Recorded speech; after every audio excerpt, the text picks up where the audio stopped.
JMorris has enough energy to power a fleet of hybrid cars, enough soul to raise a church roof, and enough music in his blood to contaminate the average man. It is no wonder why JMorris has music pumping through his veins. Welcome to the show, JMorris. How are you today? I love the bio. Hey, well, you gave it to me, man. That's what's up. That's what's up. Oh my gosh. So tell us about how did you and why did you change your name from Dynamic? You know, I feel like I was always in like the era of CDs, and back then it was way easier to hand CD to hand and not have to worry about people searching your name online. And when that became more of like an evident thing that you have to be online, Dynamic was just hard to find. Like if you search Dynamic anywhere, like 1,000 other things popped up before me. So it made sense to do the name change. I switched it to. Initially on all streaming, I put it to your favorite light skin, and then I was like, that's hard for people to like understand how to spell it, when I say it. So I changed it to JMorris like just at the beginning of the year. That's what's up. Okay. And the Morris is my pop's last name. Oh, word. So it's sort of like a paying honor to the family.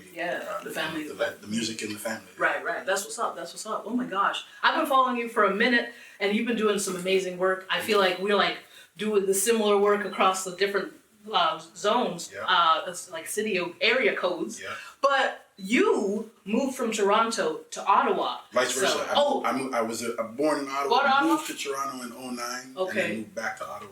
Okay. Yeah, because when I started following you, I think you were in Toronto doing your radio show, and then you went to Ottawa. So I wanted to know what made you do that move? Like, it's crazy because I moved from Ottawa to Toronto for music. I felt like it was a better place for me to be. It's a more of an industry within Toronto than it is within Ottawa. But it's funny because at the time that I moved, it was like right before things really busted, where you could like be anywhere in the world and get your music around. So eventually I was like, you know what? I don't need to necessarily be here. I have the connections, I have the networks.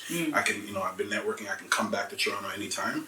And my daughter moved back to Ottawa with her mom at the time in 2019. So I was like, makes sense. That makes sense, yeah. To go back to Ottawa. That's what's up. And then did you have a radio offer to go to get a show? Or did you make that happen while you were there? Yeah, because I built so many connections before leaving Ottawa, and I had a radio show in Ottawa before leaving. Nice. So when I went back to Ottawa from Toronto, I was already doing Bring It A Game on CIUT 89.5, and I was able to connect with a similar station in Ottawa to make the show sort of transfer from Toronto to Ottawa. It's a seamless transition, and I did that for a few years, but I actually recently have stopped doing radio. Oh, seriously? Okay. Just putting more focus on events, and I'm part of Cranium Festival, the hip hop and R&B festival at Ottawa, and then doing the music and the hip hop food drive. That thing too, I wanted to ask you about that. So Cranium Festival, you were a co-founder of Cranium Festival. Now, do you want to tell us about the early days of it coming together? Was that like a brain child of yours, or how did you came together? I was brought into it, but I think it comes from the lack of infrastructure within our city. Growing up as an artist, at the age of 16, like I could never think of like a hip hop and R&B festival to perform at. And so I think, everybody that's involved from our team is some part in the music scene itself before we started Cranium. And we just knew that we needed something like Cranium to be there, And thank you so much for doing that, because like during the pandemic we were just starving for shows, and it was great to see that Ottawa was doing something to actually like have some production value that was up. Even with the hip hop food drive, like during COVID, we had to do everything virtually, and Hart, who's one of the artists on the tour, has held it down, virtually with us through performances for the last 2 years. Oh wow! COVID happening, it was like, how do you flip from doing in-person shows to doing it online? But we made it happen. Yeah, and having a team is very important. So shout out to all of that. Oh my gosh! I also wanted to include House of Paint because you included me on one of the panel talks, which was fire. And shout out to DJ Mel Boogie, because I look up to DJ Mel Boogie as well. And do you want to talk? Yeah, do you want to talk about the House of Paint, like how you have what you're? I mean, I'm always like, I host a lot aside from being a musician and throwing events myself. I'm hosting a lot of the time. So House of Paint has always been family, and I had the opportunity to sort of have like how to connect with the DJ as one of their panels. for one of their online conferences and had to bring you in. Yo, you know what I mean? And DJ Mel Boogie. Yeah. And you know, just DJs I've connected with around the world, and you know, you have been somebody that's shown love to me from the first time that we connected, and you didn't have to do that. Oh, so, true. You know, when the opportunity came to be able to bring you and make you part of the panel, it just made sense. Thank you so much. Yeah, and you know, I love that too, because like being able to share my experience with sharing artist music, and Canadian artist music too, because some artists don't really know how to connect and reach out to radio stations or personalities and stuff like that. So it was a great place for me to tell people what we need and what we're looking for, Give that advice to the young up and coming artists. Exactly. You know?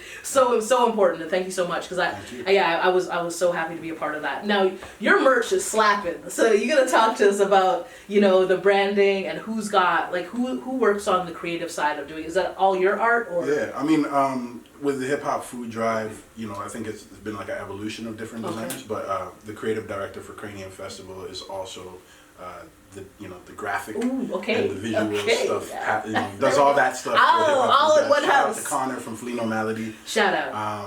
And for I think it's important to brand as an artist. Like, literally pretty much everything I try to rock has my name on it. Exactly. So you can find you as soon as you look at Yeah. And I think it's important, like, at the end of the day, just to put yourself out there as much as possible, believe in yourself, right? Right. So I wear my own stuff because I believe. Exactly. And it's very important. We should talk about Angel's Rise too. Please tell us about this track. When did you write this song? Yeah. So actually, during COVID. Oh yeah. Everything during COVID. I know. I almost forgot to mention that. I was tuning into the lives. With Papa Quest. You guys you would produce a beat live, and then you would just write on the spot. That whole vibe to it. So we did 10 live Instagrams. Dope.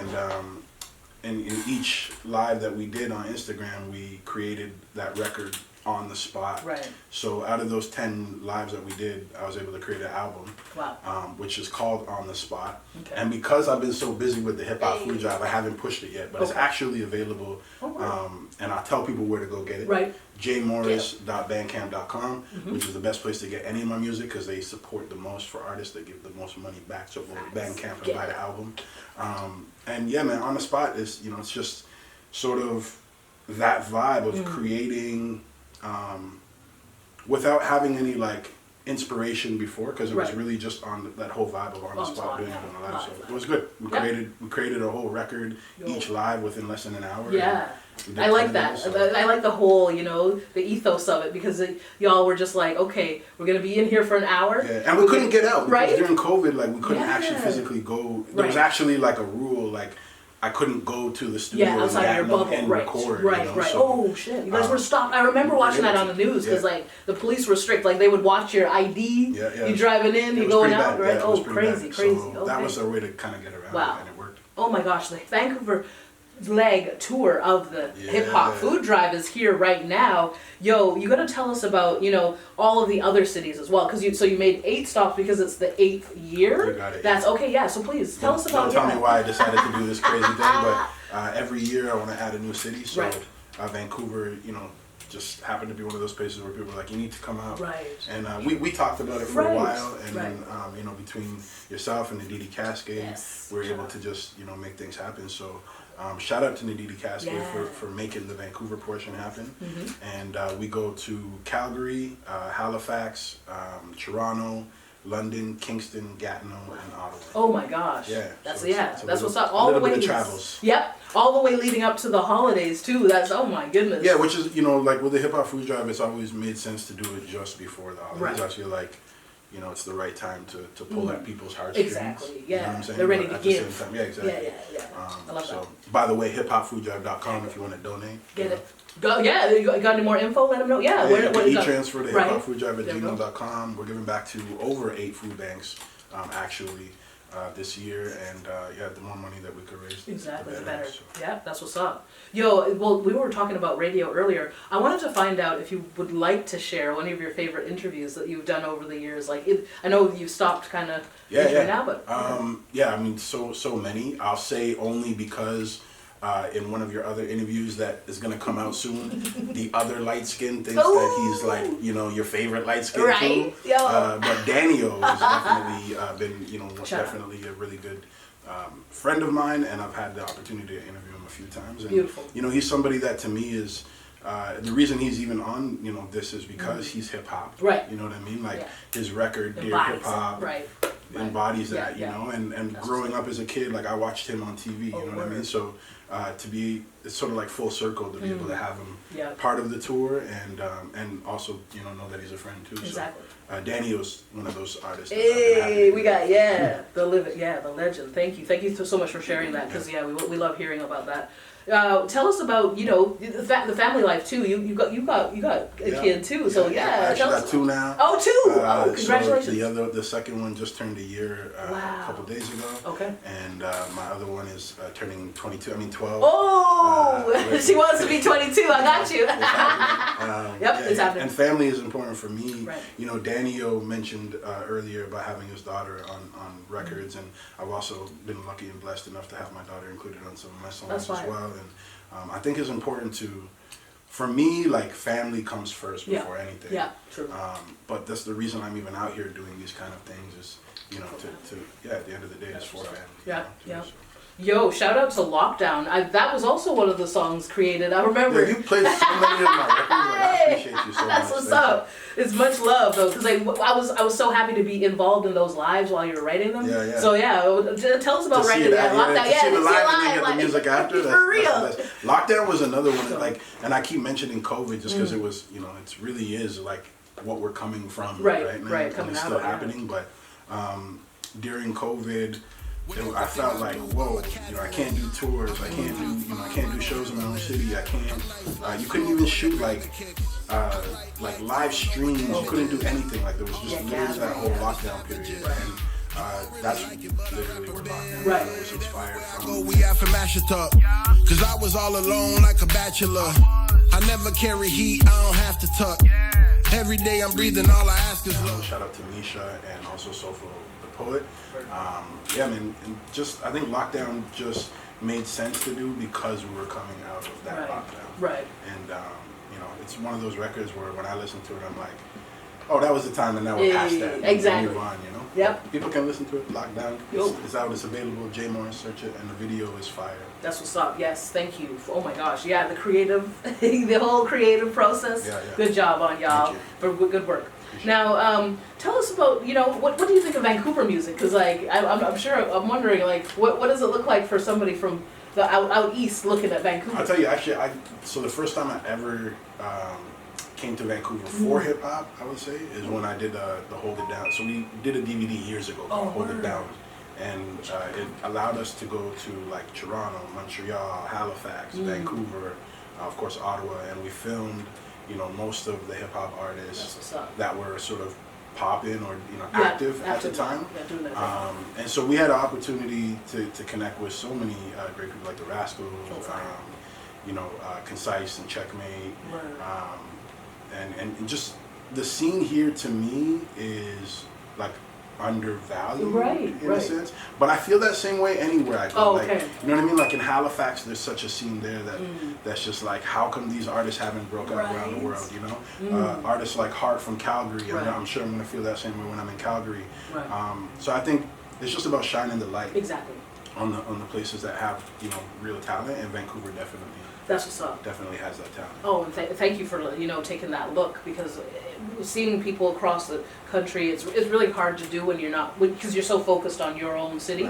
But yeah, it's amazing when. And I lucked out. Like with bringing A-Game Radio, I had the opportunity to have so many artists from all around Canada send their music in to get played in Toronto, and you know, Vancouver's always been on that top list. And indeed, Cascade's fire, by the way. Big shout out to the legend. Holding it down for the females in the city. Yo, that's what's up. Oh my God. Okay. Well, we've been talking about the food drive too. You're gonna tell us about, you know, when this started, because like 8 years ago. What because I watched your interview on Global, and Daytime recently. Okay. So, and you were talking about being a high schooler, 16, out on your own. You just first moved out on your own. Yeah, I moved on my own when I was 16 years old, and in order to you know, to survive, I had to go to food banks to get my food. I did that for a couple of years while I was going to school and working too, but like, you know, it's like $10 minimum wage back then. It wasn't, wasn't enough, right? to get by. So food banks definitely helped me survive for a few years. And, you know, even till this day, like, I have friends that tell me all the time, like, yo, I love that you're doing this because, like, I had to go, you know, to a food bank last month for my family. And, you know, I think there's a lot of people that really do utilize food banks. Yeah. That you Not just everybody don't know. wants to say they do, you know, but a lot They're of people ashamed do. to, right? And they shouldn't be, Right. because like if you need to survive, you need to survive. For so real. I think doing, like, for me being a musician and just wanting to be able to give back, it made sense to give back to something that, like, I know I needed Exactly. at one point, you know what I mean? That's what's So up. I put the two worlds I love it. together, and that's where we're at now with the Yeah. 8th annual. The eighth annual, oh my gosh, and this is a huge celebration. The lineup is sick. It's fire. Yo, it's so fire. Like, y'all worked so hard to put this And you're on together. the bills. Hey, You know what I mean? DJ D's up in it. I'm loving this. Oh Yeah. man, like, Shout out thank to you. P. Crook, by the way, too, Exactly, you know what I mean? P. Crook in the building. This is what's up. Oh yeah, no, coming together, organizing too. Like, you know, it must be a whole thing trying to organize from a different city, coming into a new city. Yeah. Did we have contact with the venue? How Yeah, how I does that think look? like I keep talking Oh, right, and networking. you know about the networking Right. thing because it's so important, and that's how I've always been able to sort of build this Right. is the key relationships with people like Hard or Right. Daniel or Connor, you know, Nadidi Cascade Right. now, you know, so it's just sort of finding the right people Right. in every city. That's, you know, definitely the approach I have to take, and then just getting on, you know, doing that homework and like what are the food banks to get back to, Right. what's the right one, you know. I sometimes talk to the artists in each city, like what food bank would you want to get back Right. to, you know, because they And may they let you know know, yeah. more than I will. Exactly.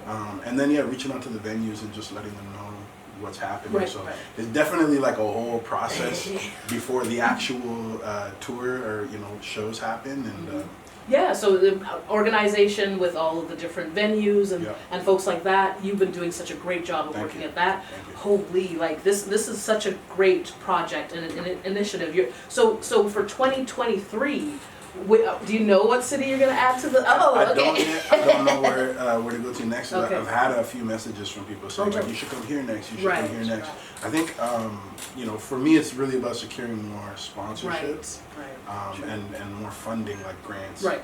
for this, because as it grows, it gets harder to do on an independent level, and so I really wanted to keep growing, and like I see, my vision is to see, you know, a new city every year Exactly. as Keeps we growing. continue. So, Yeah.